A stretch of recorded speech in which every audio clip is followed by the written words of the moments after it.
Biz yaklaşık 300 kilometre şeyi çektik. Davet'in arabası. Ve şunlarla çektik. Öyle ki gel göstereyim. Gel. Bunlar çok çelikten bir şey. Nerede diğer parçası? Bunlar dayanamadı. Kırıldı ikisi de. Bir şeyi vardı. Aral yakına buraya 50 kilometre. Orada bunu tekrar kaynak yaptırdık. Sabah uyandığımızda tabii Kazaklarla muhabbet etmeye başladık. Kendileri aynen şunu söylediler. Gidenler dönmez çölünden geldiniz dediler. Bu hakikaten çok enteresandı. O zaman nereden geldiğimizi, ne zorluklarla geldiğimizi ancak o zaman anladık. Yolda deve, at leşleri vardı. Yani hayvanlar bile yaşayamıyordu. Bizim için de her şey ucu ucuna oldu. Benzinimiz bitseydi orada o -20, -30 derecede yaşamamız mümkün değildi ama başardık. Güzel bir ekip çalışması, hepimizin kenetlenmesi, birbirimize yardım etmemiz müthiş bir şeydi yani. Bu yaşanılacak bir şey, bunu anlatamazsın. Kelimelere dökmek mümkün değil. 15 senelik rally hayatımda böyle bir macera yaşamadım.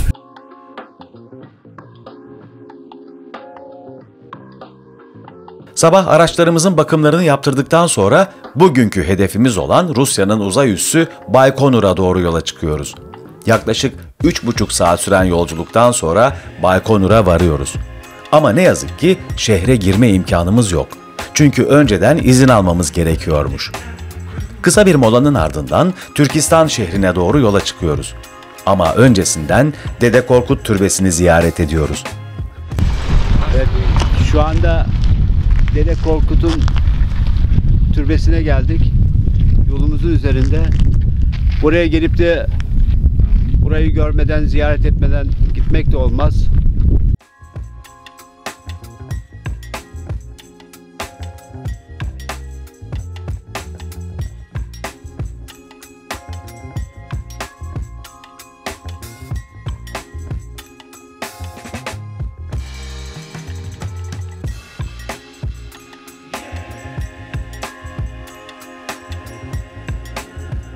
Buradaki ziyaretimizin ardından rota Türkistan'a çevriliyor. Bu akşam Türkistan'da olmamız gerekiyor. Sabaha karşı 6 gibi Ahmet Yasevi'nin şehri Türkistan'da oluyoruz. Burada bizi arkadaşımız Sancar karşılıyor. Kendisiyle Bişkek'e kadar beraber gideceğiz. Kısa bir dinlenmenin ardından Ahmet Yasevi Türbesi'ni ziyaret ediyoruz.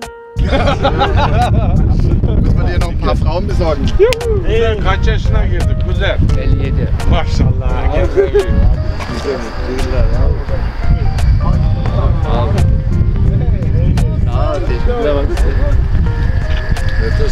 Nadir Hocam doğum gününüz kutlu olsun. Evet, geçen sene de Azerbaycan'da kutlamıştık. Bu sene de burada bir aileyle kutlamak herhalde nasip olmayacak.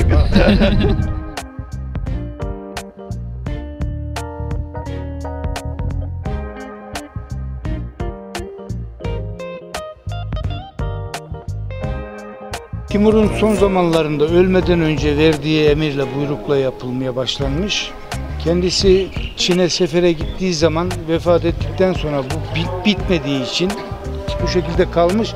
Ona saygıdan dolayı hiç dokunmamış.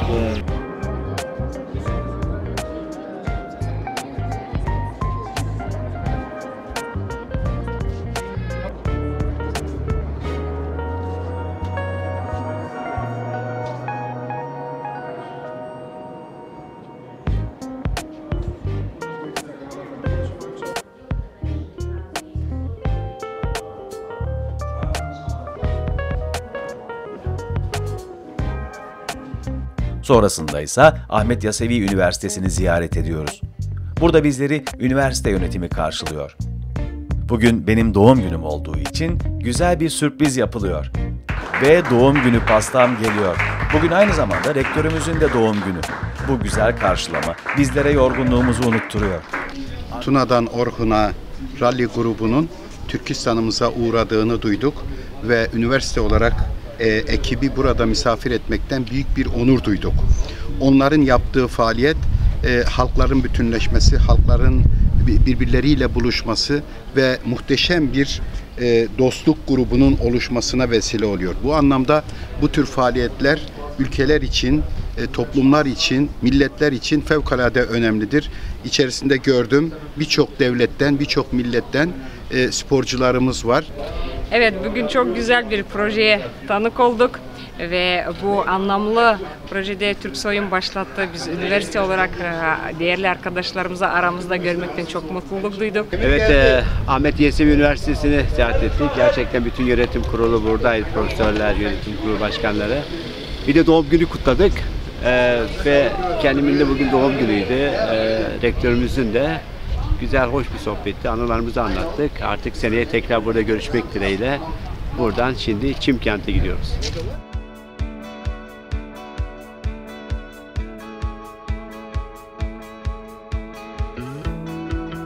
Artık buradan da ayrılma vakti geldi çattı.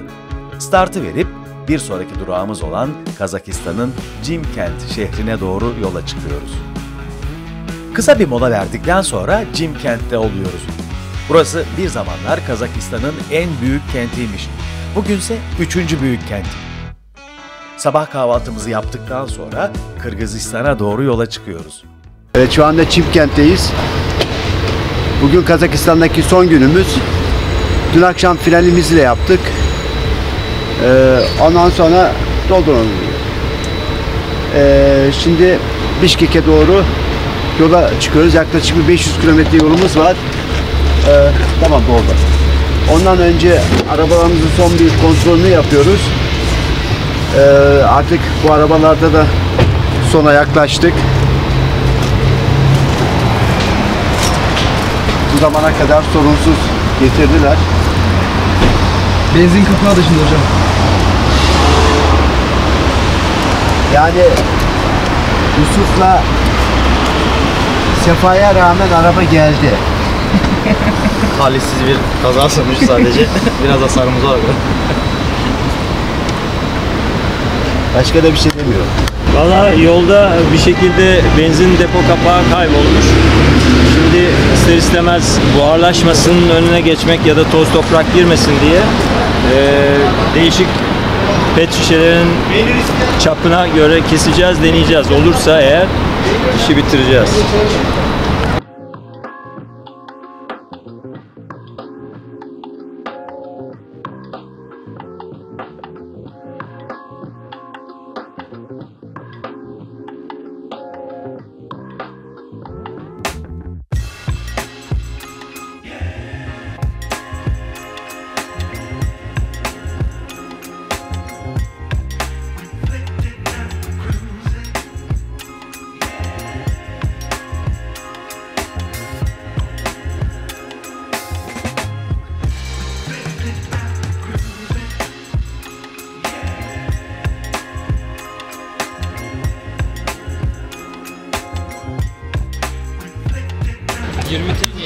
Abi 5 yok, bir ara ödesem olur mu?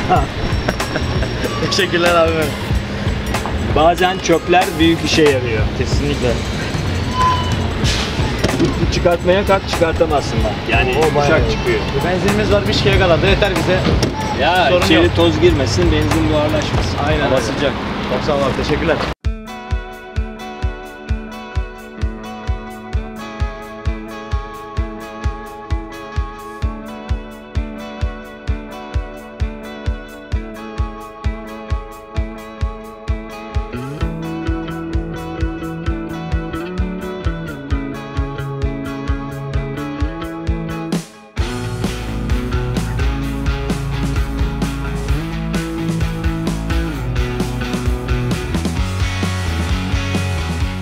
Tıpkı ülkemiz yollarından aşina olduğumuz meyve sebze satan köylülere rastlıyoruz. Buralarda alışveriş yapmayı da ihmal etmiyoruz tabii ki.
Yaklaşık 7 saat sonra Kazakistan-Kırgızistan sınırına varıyoruz.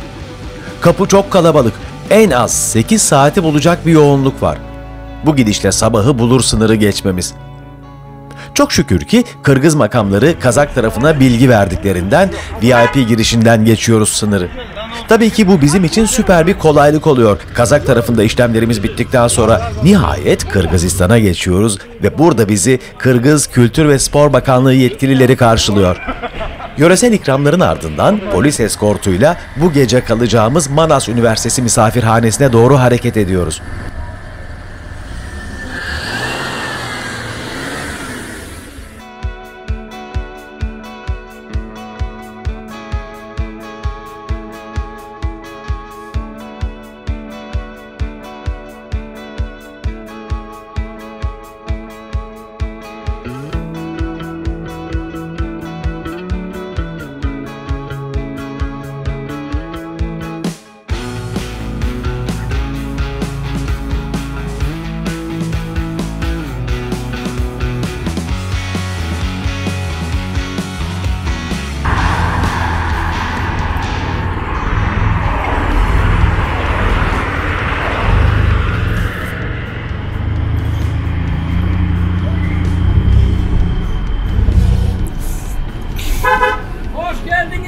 Hoş bulduk.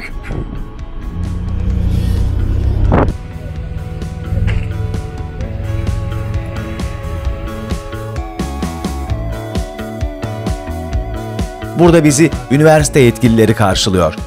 Yemeğin ardından çaylarımızı içerek artık dinlenmeye çekiliyoruz. Bugün de işte Bişkek'teyiz. Gerçekten Kırgız hükümetini burada tebrik ediyorum. Gerçek örnek bir davranış yaptı. Hem Kazak makamlarına bizim için bilgi verdi. Kazakistan sınırı acayip korkunç derecede kalabalıktı. Yani biz orada sıraya girseydik sabah anca çıkardık. Kırgız tarafında da çok iyi karşılandık. İşte yöresel yemeklerle falan. Ve polis eskortuyla şimdi Manas Üniversitesi'ne geldik. Bu gece güzeldi, rahattı. Artık 2 gün Kırgızistan ödevlerimiz ve etabımız var. Onlarla beraber sizinle tekrar buluşacağız. Sabah üniversitede kahvaltılı program var. Yani bilmediğimiz bir coğrafya. Evet. O yüzden de hem insanların tanıması hem de bizim coğrafya tanımamız biraz zor oldu. Evet. Ama bir de sizin yerinizde olmak isteyen binlerce insan düşünün. Yani o işin güzel tarafı. Güzel tarafı öyle. Tabii biz pozitif tarafından bakıyoruz. Evet. Yoksa çekilmez zaten. Yok. Buyurun.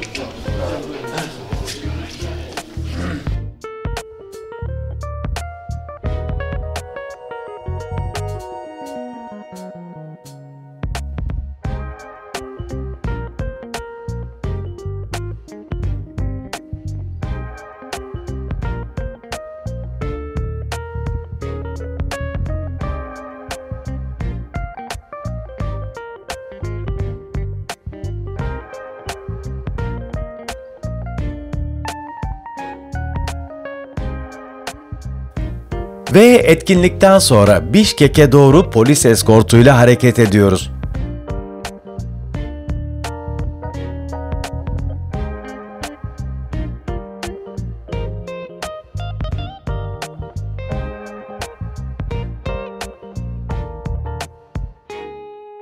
Bişkek'in ünlü meydanında Kırgızistan Kültür Bakanı ve medya yetkilileri bizi karşılıyor.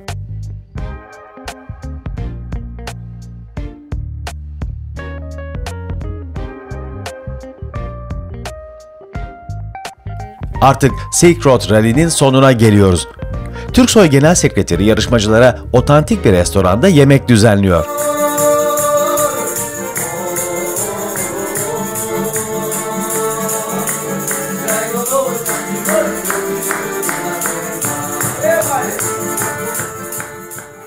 Artık tüm bu protokol ve resepsiyonun ardından Bişkek'te biz bize kalıyoruz. Bu güzel şehri gezmek ve insanlarını tanımak gerçekten çok keyifliydi. Gelecek sene tekrar görüşmek dileğiyle şehirle vedalaşarak bu yılki maceramızı tamamlıyoruz. İpek Yolu Rallisi, Tuna'dan Orhun'a kadar uzanan bir kültür arası diyaloğun da gelişmesi için oldukça önemli bir organizasyon. Biz de sigortaladım.com olarak böyle bir organizasyonda yer almaktan çok büyük mutluluk duyduk. Çok keyifli bir organizasyondu. Ayrıca bu etapın en önemli kısmı olan Türkiye'den de bu serüvende bahsedilmesi ülkemiz açısından da çok büyük bir tanıtım faaliyetine sebebiyet veriyor. Bu nedenle de ayrıca gurur duyuyoruz. 2023 Silk Road Rally hazırlıkları çerçevesinde Ankara'da güzergah üzerindeki ülkelerin büyükelçilerine Dışişleri Bakanlığı, Avrupa Birliği Başkanlığı ve Doğu Batı Dostluk ve Barış Rallisi Derneği himayesinde bir yemek düzenlenerek Silk Road Rallisi hakkında bilgi verildi. The East-West Rally is about peace and friendship. It's about discovery. It's about adventure. It's also having, cultural exchanges between the East and West. And of course, this rally has inspired what we call Silk Road Rally, which started last year. And the Silk Road Rally tried to go from Danube to Orhun. Both rallies have common goals. These goals are increasing dialogue between different geographies and cultures and establishing new and permanent cultural ties and communication bridges, and also creating volunteer goodwill ambassadors. Our rally is not really based on speed and racing and competition, but it's mostly based on creating social ties.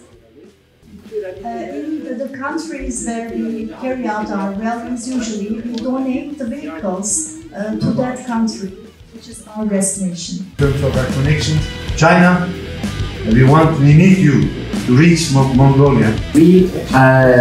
Secondly, this is not a promise, but we will try to offer one team to participate in the rally from Azerbaijan.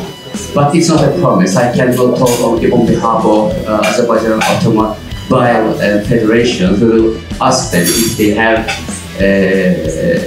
enough capabilities to join, they may do it.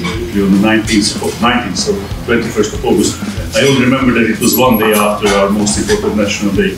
So because of this, the visibility was also quite, in terms of timing, was also key. We passed through Turkey, Georgia, and Azerbaijan, and I went into Kazakhstan. I had the board meeting in the of September. It was not just, passing Iran. They stayed in Iran, they ruled Iran for 100 years. This event might be a symbolic event to show that Iran is a bridge for you can enter Iran. Okay. Any other comments, questions? Türksoy Lady, Sultan Bey, would you like to make some comments, because you have been also witnessing last year, and maybe tell us. No comments. Yani bu güzergahı konusunda bir genişletme veya Çin'e gitme, biraz önce Moğolistan, Orhun'a gitme niyetiniz var falan. Sorry, we were talking about the last rally, and unfortunately we didn't reach our country. Despite our willingness and welcomeness, hospitality, we have only 2 routes to reach our country. It shows where you start in Germany and how far you get in such a short time. It's very impressive. Even for myself now, I need to consider whether next time I'm going back I should take the car instead of flying, because it's incredible how fast it can go. So any support we can give you from our side, please do reach out. I guess border crossing and custom. Also another alternative for staying over, if you plan to stay over, 1938's Petrovaradin fortress in Novi Sad, which could be sort of interesting site, and it's a home place of the Exit Festival as well. Doğu Batı Rallisi'nin çok önemli tecrübeleri var ama İpek Yolu Rallisi yeni bir tecrübeydi. Meeting with you, and you have mentioned there about the rally. Also, we are preparing this sportive, we can say, rally. This rally, and we have experience, about 218. We have organized Amul Hazar rally, car rally organization. Inshallah, next year we will be prepared very good, and we will give all our what we can share our all the experiences with you, Mr. Nadir also. During the preparations and during the rally itself, and we'll be at your service. I hope all for good reason we will protect, but in case we will face any problems, we'll solve them together. That has been always one of the highlights of the rallies. So I hope next year, if we can manage it again, so we'll be again very happy to host. This organization, maybe recall this organization, and so we will be accelerating the process regarding their accreditation in Turkey, in our country. So in the context of press members accreditation, visibility in the media, so we will take part happily and hopefully. Thank you. You might also think about some homework to be given to the rally people, and sometimes we ask them to cook, in different towns, so that they discover local food. Değerli bir organizasyon. Özellikle bunun kamumuz tarafından, bakanlığımız tarafından da takip ediliyor ve destekleniyor olması bizim için çok daha önemli bir pozisyona getirmekte. Any participation again, and thanks to all of you. Thank you. İnşallah oralara kadar daha uzun olmayı, tek İpek yolu olarak devam etmez. Ben de teşekkür ederim. İyi akşamlar. Inform Nadir Bey, your interest, your contributions, this would be very much appreciated. So, as you mentioned, this is a cultural project, it's a sport adventure, and I think in order to create a better, peaceful world, where people are happy to discover different cultures. 1, 2, 3, rally.